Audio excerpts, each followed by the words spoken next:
যে সকল মানুষ জীবন উৎসর্গ করেছেন, যে সকল মানুষ আহত হয়েছেন, পঙ্গুত্ব বরণ করেছেন, প্রত্যেকটি মানুষের একটি প্রত্যাশা বা একটি আকাঙ্ক্ষা ছিল, এবং সেই প্রত্যাশা সেই আকাঙ্ক্ষাকে সামনে রেখেই সেই মানুষটি সেদিন রাজপথে ঝাঁপিয়ে পড়েছিল এদেশের মানুষের রাজনৈতিক অধিকারকে প্রতিষ্ঠিত করার জন্য।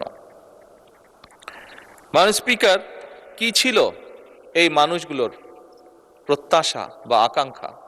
খুব সংক্ষেপে যদি বলতে হয়, এই মানুষগুলোর প্রত্যাশা ছিল, আকাঙ্ক্ষা ছিল এমন একটি বাংলাদেশ, যে বাংলাদেশে মানুষ মুক্তভাবে কথা বলতে পারবে, আরেকজনের ব্যক্তি স্বাধীনতার প্রতি সম্মান রেখে নিজের মতামতকে প্রকাশ করতে পারবে। এই মানুষগুলির প্রত্যাশা ছিল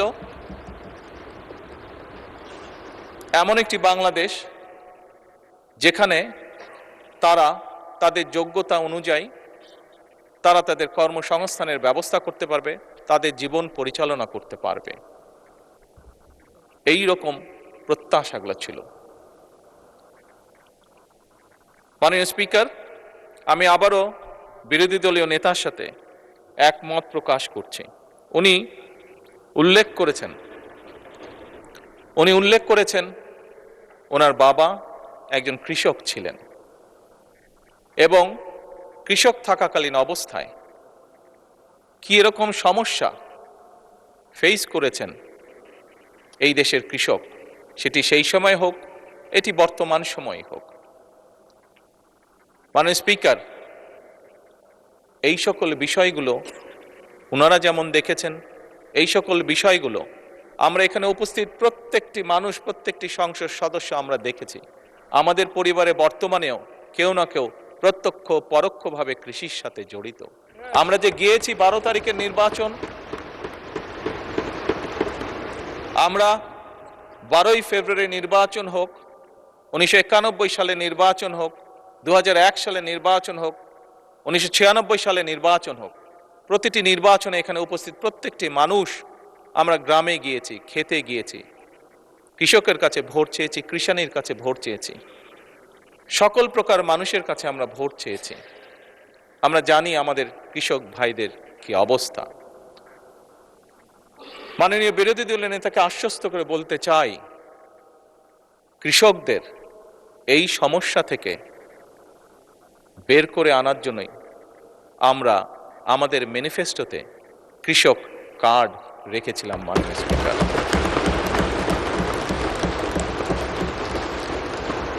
আবারও নির্দ্বিধায় বলতে হবে, আল্লাহ রব্বুল আলমীর কাছে শুকরিয়া আদায় করা ছাড়া কোনোই উপায় নেই। আল্লাহর রহমত ছিল বলেই বাংলাদেশের মানুষের সমর্থন নিয়ে আমরা সরকার গঠন করার পরে দ্রুততার সাথে আমরা চেষ্টা করেছি সেই কৃষক ভাইদের পাশে দাঁড়ানোর জন্য। আজকে হ্যাঁ, মাননীয় স্পিকার, হয়তো অনেকেই বলতে পারে যে কয়জনকে আপনারা দিয়েছেন কৃষক কার্ড। আমরা দেওয়া শুরু করেছি মাননীয় স্পিকার, পর্যায়ক্রমিকভাবে। আমরা কৃষক বলতে যাদেরকে বোঝায় তাদের কাছে ধীরে ধীরে আমরা পৌঁছাবো, এবং শুধু কৃষক বলতে সাধারণত আমরা যে বুঝি যে মানুষগুলো, শুধু তাই নয়, যে ধান ফলায় শুধু সেই কৃষকই নয়, যে ধান ফলায়, যে মৎস্য চাষ করে, যে গবাদি পশু চাষ করে, প্রত্যেক ধরনের কৃষকের কাছে আমরা পৌঁছতে চাই। এবং এটাই বলতে পারি, আমরা মাননীয় স্পিকার শুরু করেছি, আল্লাহর রহমতে আমরা এই কাজটি শুরু করেছি, কৃষকের ভাগ্য পরিবর্তনের কাজ আমরা শুরু করেছি, এই সংসদে নির্বাচিত প্রতিনিধিরা শুরু করেছে। এবং একটু আগে বিরোধী দলের নেতা ওই গ্যালারি দেখিয়ে বললেন যে ওখানে ভবিষ্যৎ প্রজন্ম যারা বসে আছে, ইনশাল্লাহ তারা সেই কাজটিকে এগিয়ে নিয়ে যাবে এই কৃষকদের ভাগ্য পরিবর্তন করার জন্য। মাননীয় স্পিকার, খুব সঠিকভাবে বিরোধী দলের নেতা বলেছেন এই দেশের শিক্ষা অঙ্গন বা ছাত্রদের কথা। মাননীয় স্পিকার,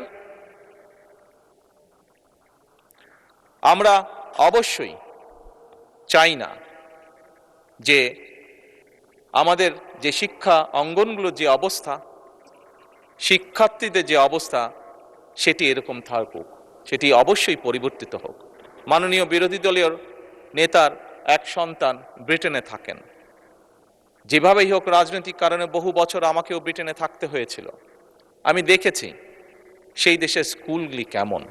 যখন স্কুলগুলো দেখতাম, সেই দেশের স্কুলের বাচ্চাদেরকে দেখতাম, এই বাংলাদেশের একজন নাগরিক হিসাবে রাজনীতির সাথে জড়িত আছি বলেই খুব স্বাভাবিকভাবেই মনে হতো, আহা, আমার দেশের স্কুলগুলো কেন এমন হতে পারে না।